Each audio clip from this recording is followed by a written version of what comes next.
New ইয়র্কে জাতিসংঘের সাধারণ অধিবেশনের সাইডলাইনে ভারতের পররাষ্ট্রমন্ত্রী এস জয়শঙ্কর ও বাংলাদেশের পররাষ্ট্র উপদেষ্টা তৌহিদ হোসেনের মধ্যে বৈঠক হবে।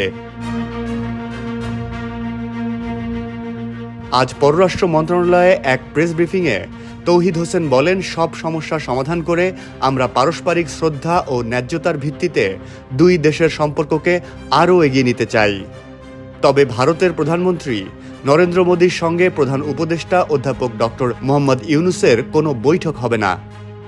জাতিসংঘ সাধারণ পরিষদে যোগ দিতে প্রধান উপদেষ্টার নেতৃত্বে ৫৭ সদস্যের প্রতিনিধি দল আগামী ২৪ সেপ্টেম্বর যুক্তরাষ্ট্রের উদ্দেশ্যে রওনা হবে।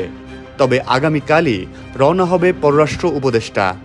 ডক্টর ইউনূস ও নরেন্দ্র মোদীর দ্বিপাক্ষিক বৈঠক হবে কিনা জানতে চাইলে তিনি বলেন, প্রধান উপদেষ্টা জাতিসংঘের সাধারণ অধিবেশনে পৌঁছানোর আগেই নরেন্দ্র মোদী নিউ ইয়র্ক ত্যাগ করবেন বলেই তাদের মধ্যে বৈঠক হবে না।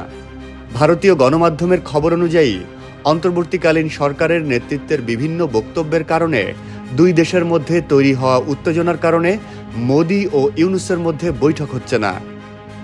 এ ব্যাপারে জিজ্ঞাসা করা হলে পররাষ্ট্র উপদেষ্টা তৌহিদ হোসেন বলেন, অতীতে ভারতের শীর্ষ নেতাদের থেকেও বিভিন্ন মন্তব্য এসেছে, সুতরাং এটা বৈঠক না হওয়ার কারণ নয়। তিনি আরও বলেন, কিছু ক্ষেত্রে ভারতের অনেক মন্তব্য বাংলাদেশের পছন্দ হয় না। এটি বড় সমস্যা নয়। আমরা আমাদের প্রতিবেশী পরিবর্তন করতে পারি না, শুধুমাত্র সুসম্পর্ক বজায় রেখে সহাবস্থান করতে পারি।